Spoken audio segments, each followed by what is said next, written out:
এবার চলে যাব কোচবিহারে। চম্পাহাটির পর কোচবিহার, আবার ভুতুড়ে ভোটার। সেই ভুতুড়ে ভোটার নিয়ে রাজনৈতিক তরজা গত কয়েকদিন ধরে।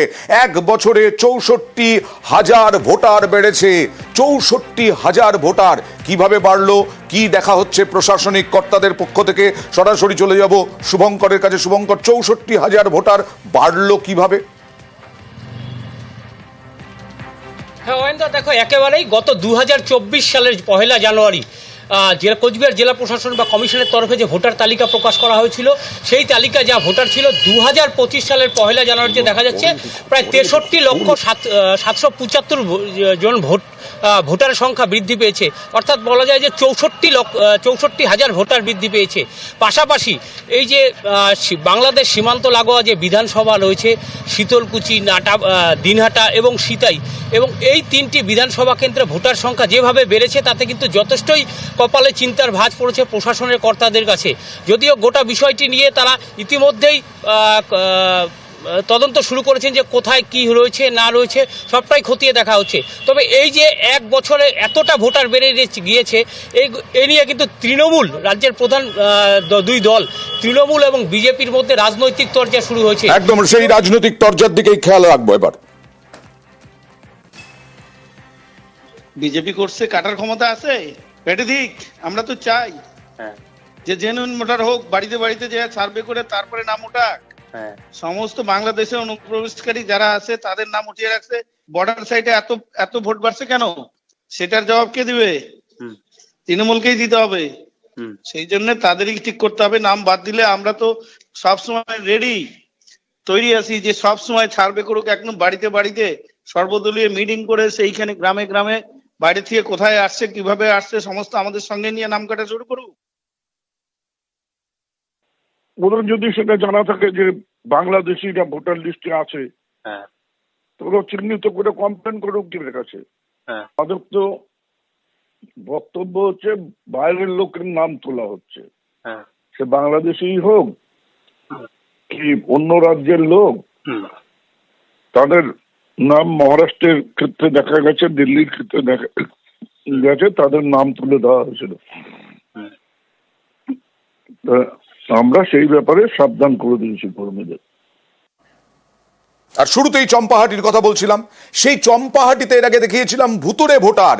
এবার দেখাবো ভোটার কার্ড আছে কিন্তু ভোটার তালিকায় নাম নেই, ভোটার তালিকায় নাম ডিলিটেড।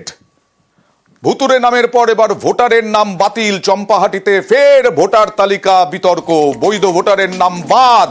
কি বলছেন ভোটাররা দেখুন। 2 বছর কাজের নাম নেই, বাড়িতে দিয়ে যায় কাজের লিস্ট গুলো।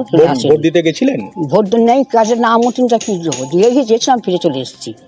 নাম ওঠেনি বলে আগে ভোট দিতাম, যখন থেকে 2 বছর ধরে আর কাজের নাম নেই। হ্যাঁ, যারা কাগজ দিতে তাদের বলেছিলাম যে ভোটের নাম ওঠেনি, কিছু করেওনি না। বিএলওর যারা আসে ওই নাম সংশোধনের জন্য তাদেরকে কিছু বলেননি? তারা বললো ঠিক আছে আমরা ঠিক করে নেবো, এই কথা বলে গেছিল। তারপরেও ঠিক হয়নি না। আমি 1 সপ্তাহ আগে লিস্ট দেখেছি যে ভোটের লিস্টে ডিলেট লেখা আছে। আমি তো কাউকে জানাতেই পারলাম না যে ডিলেট হলো কেন। সদস্যদের বললাম, সদস্য বলে হয়ে গেলে কি করব। পেপারের পরে সব জায়গায় দেখতে পাচ্ছি যে ভুয়ো নাম ঢুকে গেছে। বাপ ঠাকুরদার আমল থেকে হচ্ছে গিয়ে বসবাস করতেছি, এখন দেখতে পাচ্ছি ভোটার লিস্ট থেকে আমার নামটা কাটা গিয়েছে। সব ভোট দিয়ে আসছি, আমি কোনো ভোট মিস করিনি। এখন আমি চাইছি যে আমার ভোটার লিস্টে যেন নামটা হয়ে যায়। বাপ ঠাকুরদার আমল থেকে বসবাস করছেন কিন্তু ভোটার লিস্টে নাম হঠাৎ করে উবে গেল। অর্পণ, কি ব্যাপার?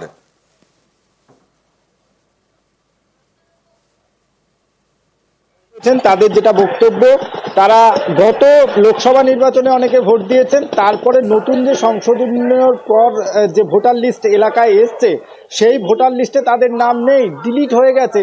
এমন অনেকেই রয়েছেন যারা পঞ্চায়েতে গিয়ে নির্বাচনে যখন ভোট দিতে গিয়েছেন তার নাম ডিলিট হয়ে গেছে। আর সেই জায়গায় চম্পাহাটি পঞ্চায়েত এলাকায় 22টি সাংসদের সেখানে দেখা যাচ্ছে যে 4,500 ভিন জেলার লোকেদের নাম রয়েছে।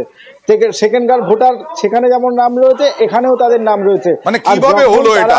দীর্ঘদিন ধরে এখানে স্থায়ী বাসিন্দা, সেখানে তাদের নাম উঠে ডিলিট হয়ে গেছে কিভাবে সেটাই তারা জানতে চাইছেন। তারা বলছেন যে সদস্যকে জানিয়েছিলাম কিন্তু কোন রকম তারা সদুত্তর পাননি, তাদের নাম। তবে পঞ্চায়েত সমিতির সদস্য বা সভাপতি তিনি বলছেন যে 26-এর ভোটের আগেই নাম উঠে যাবে। আমরা কিন্তু নজর রাখবো। এদের ভোটার কার্ড আছে, ভোটার তালিকায় নাম ডিলিট হয়ে গেল, তারা ভোট দিতে পারবেন না ভোটার কার্ড থাকা সত্ত্বেও। যাতে এদের নামগুলো পুনরায় আবার তুলে দেয়া যায় এবং তারা যাতে সামনে বিধানসভা ভোটে সুস্থভাবে ভোট দিতে পারে, সেই চেষ্টা আমাদের প্রশাসনের তরফ থেকে বা পঞ্চায়েত সমিতির তরফ থেকে করব। আমরা পরবর্তী সময়ে তদন্ত করে দেখব যে অন্যান্য জিপিতে এগুলো হয়েছে কি হয়নি। আমরাও বুঝতে পারছি না অফিসের তরফ থেকে, তবে আমরা চেষ্টা করব যে যাতে আর এর পুনরাবৃত্তি না হয়।